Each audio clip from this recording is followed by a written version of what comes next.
Welcome, witches, wizards, and muggles alike, to another enchanting episode of Magical Tales from the Slytherin Common Room, bringing your favorite Harry Potter fanfiction to audio format. So sit back, relax, and Accio headphones, and let the magic begin. Apostasy by Deydralinne. Chapter 41, Good News and Bad News. So, do you want the good news or the bad news? Blaze strolled into the kitchen just as Pansy was levitating down a pot of coffee and a long tray of pastries, his eyebrows raising at her. I guess we go with the bad news. Hermione frowned and picked up an apricot Danish. Blaze shook his head. Wrong. You want the good news first. Hermione rolled her eyes and bit into the sticky pastry. Then why bother asking? Fine. What's the good news? They could all do with some good news. Theo had asked if they could have a family meeting after the incident in Riddle Manor that morning before they headed back to Astoria. And while everyone had been happy to oblige, Blaze had been pulled into the ministry. We have a hearing date for ICOW. Blaze smiled at her and leaned against the kitchen island. Hermione sat up straight in her chair while little sparks of electricity danced across her skin. The table around them gasped and offered positive affirmations. Okay, and the bad news? It's in 2 months' time, Blaze responded hesitantly. Hermione's heart dropped. What? I can't do anything with that. I won't have enough people on board by then. Blaze nodded and shrugged. Well, then I have more good news for you. You have 5 years instead of 2 months because that's the stand-down period to rehear a case. Hermione's stomach turned to lead. That's it. Those were her options, 2 months or 5 years. A low ringing started in her ears while the rest of the world seemed to shrink around her. There was too fucking much to do and not enough time to do it. All right, so we get her a PA to manage her calendar, and we have meetings set up with every person we can in every time slot we can for the next few weeks. We start with those we feel confident about, and we can look into regional summits for convenience. Those that we walk away from and are not feeling great about, we can start infiltrating immediately. Draco rubbed her shoulders while Daphne formed a plan. Hermione nodded in agreement. It felt odd not to have to figure it out all for herself anymore, to have whole teams willing to help her achieve her goals. Odd, but good. Once she pushed past the uncomfortable, itchy feeling of handing over control, that is. For what it's worth, sweetheart, I think if anyone could pull this off, it would be you. Blaze offered her a confident smile. Ginny smiled at her in a way that only Ginny could, fighting off some of her doubt that Hermione had put on herself. Well, if that's settled then, Theo started. His tone was drowning under the weight of sadness, and she did not like it. Over the last few days, Theo had become especially quiet, more withdrawn than he had 2 weeks prior, as if he had become a mere shell of himself. Hermione hadn't been the only one to notice it. Pansy had commented several times on the rotation that he seemed to have given up hope. Not that it was a reflection of her, but rather that there were just some things too big to fix. Hermione didn't agree. Sometimes it took a while, and sometimes it was harder to find an answer, but she believed there was an answer for everything. I think. Theo's voice shook, and he had to close his eyes, forcing the sight of them out in order to get out what he wanted to say. He cleared his throat and hid his shaking hands beneath the table. I think we need to discuss the possibility that it might be time to withdraw treatment for a store. Daphne jumped to her feet. What? No, no way. Pansy pulled the witch into a comforting hold. Guys, come on, please don't. Don't make me do this. Please don't force me to advocate for her.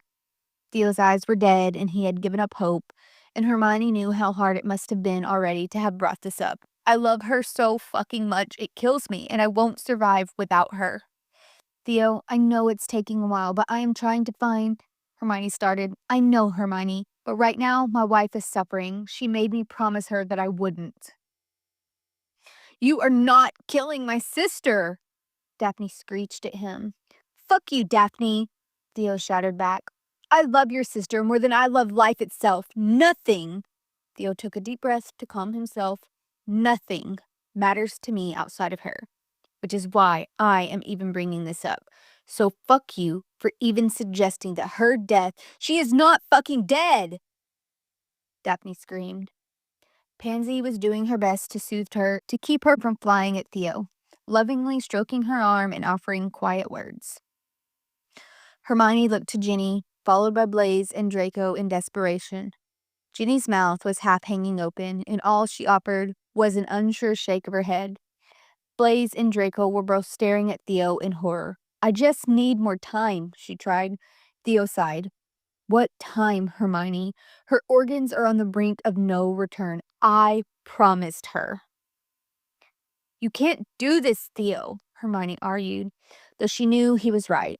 Time was practically up, and she knew that this conversation had to be one of the worst of his life. But the tightening in her chest told her that this wasn't right. She could find an answer. She knew she could. She just needed time. She wouldn't want this, being hooked up to tubes in a coma like this, Theo argued, his voice cracking. There was no denying how much every word was killing him to say.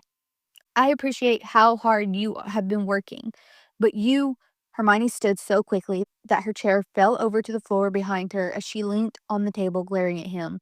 I will knock your ass out, Theodore. You know I fucking will. Do not test me, she hissed. She is my wife, he roared back in her face, the dam on his emotions finally breaking over. He stood, flipping the table as tears started free falling down his cheeks. My wife. Draco moved Hermione out of the way in an instant and slammed Theo against the wall. Everyone had jumped at the normally calm and placid man's outburst.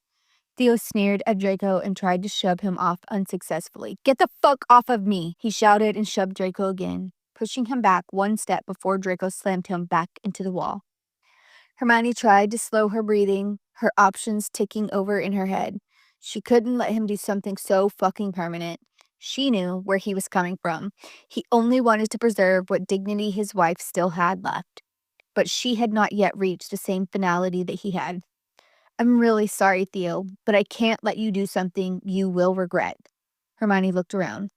Spying her bag on the counter, she grabbed it before taking off to the operation point. Daphne and Ginny both ran after her while chaos had erupted in the house behind them. What are you doing? Daphne asked breathlessly as she caught up to her. Stopping Theo for making a huge fucking mistake. Hermione eyed her warily. Are you guys coming or what? Ginny instantly grabbed onto Hermione's arm, and Daphne looked over her shoulder before nodding frantically and grabbing on. Hermione pulled them away just as she saw Draco arrive in the doorway. When they landed at the lab, Daphne appeared around in confusion. I need that book. Hermione hurried as she started towards the door. Which book? The blonde asked quietly, no doubt reeling over what had just happened. The Secrets of the Dark Arts, Ginny mumbled in explanation. You've combed over this 100 times. You don't seriously think that looking at it again is going to help. Hermione ignored her and started sending books flying into her handbag. Daphne, can you do the not books? They won't listen to me, she muttered, grabbing all the research and shoving that in her bag too. Within a minute, they had cleaned her lab out, and Hermione led the way back out the door, barely giving the two witches time to catch up and latch on before they were spinning into the atmosphere towards the hospital. Theodore not. Hermione paused at the healer station near Astoria's room, out of breath and feeling like the walls were closing in on her.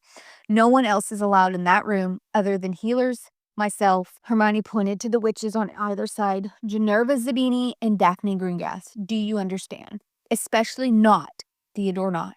And he makes no decisions about Astoria's care until I say otherwise. The witch startled and began shuffling the files to try to find Astoria's note. Theodore not is her husband. He automatically has legal rights. No, I have the command power here, as ordered by the minister, as you will see in the notes when you catch up. In the meantime, no one else gets in. He does not have the power to make decisions. Have I made myself clear? The young healer squeaked and nodded her head. Yes, ma'am. Hermione scowled at the title but nodded and swept into Astoria's room. The healers were used to their little group at this stage, but when Hermione started pulling out books from within her bag about the dark arts and handing them to each of the witches, who gave each other odd looks, they all began to shift uncomfortably, even more so after Hermione locked the door, preventing intruders from the outside. Hermione transfigured a small hospital chair in the corner into a small chaise and perched with her legs folded. Excuse me. I need to concentrate. Ginny, cover me. What the? Daphne began, but Hermione was already diving into the depths of her mind. Her mind was greater than what people knew. Draco knew of the Department of Mysteries and her veil of death. Objectively, he had seen the other doors, but not what was behind them. Hermione opened one and took a deep breath, steadying her nerves before hesitantly stepping into a black void of space. She avoided using this when possible, because the darkness tended to pull her in, and she would lose days in here if she wasn't careful. On one occasion, back in the early days of its conception, she had, and when she emerged, she had found a very distressed Ginny. The use of this room pulled on some strain of power that left her feeling ill and not herself, and everything that she had read on it, which amounted to approximately 1 page, warned users very clearly that it was not something to be messing with. People had gone mad from trying to unlock that part of their brain. The problem was that the room that accessed the deepest parts of her subconscious was brilliant because she was brilliant. Being in complete darkness was always a little unsettling. Everyone always thought that it heightened other senses, but Hermione didn't find this to be the case. At least not here, where her other senses didn't matter. There was nothing to touch except the innermost threads of thought, and there was nothing to hear. She had lost that access the moment she had stepped into this room. She relied entirely on Ginny to have her back and to protect her from external dangers. There was nothing to taste, no smells to identify, and nothing but an endless sea of eternal black. Eventually, the black gave way to soft, glowing words floating towards her, swirling and encasing her like being in the eye of a tornado. Words that her conscious mind had missed the deeper meaning of.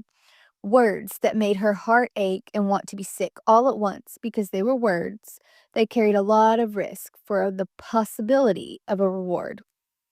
Hermione stared at the words swimming around her, waiting, hoping that they would turn into something else. She stared at them until they burned her eyes and she was forced to face what she could no longer ignore. This was the only option. When she resurfaced, Hermione was forced to put her head in her hands. "Oh, thank Merlin," Ginny mumbled. "I was starting to worry it was going to be like the incident of 99 all over again." Hermione sighed and stared at the floor. "Hermione," Daphne asked, "please tell me you figured out something." Ginny must have explained what was happening to her while she had been under. Hermione was reluctant to meet her eyes. "I did," Hermione whispered so quietly that she was sure no one had heard her. Hermione finally found the courage to look at Daphne head on. The relieved smile that had spread across the Greengrass witch's face fell, because clearly whatever was written on Hermione's face told her that this wasn't going to be a clean or easy fix. Daphne straightened, shoving her hands into the pockets of her white suit pants. "What is it?" Daphne swallowed and locked her jaw tightly. Her hair was messy, and the healers in the room had changed. Ginny looked as though she hadn't slept in 2 days, but both she and Daphne wore the same clothes. Not that Hermione had given them any option, she supposed. How long had she been out? Her eyes flicked to Astoria's diagnostics and saw that she truly was on the verge. It was now or never. Hermione's somber words, though spoken quietly, hung in the air now, thick with tension. "You need to die too."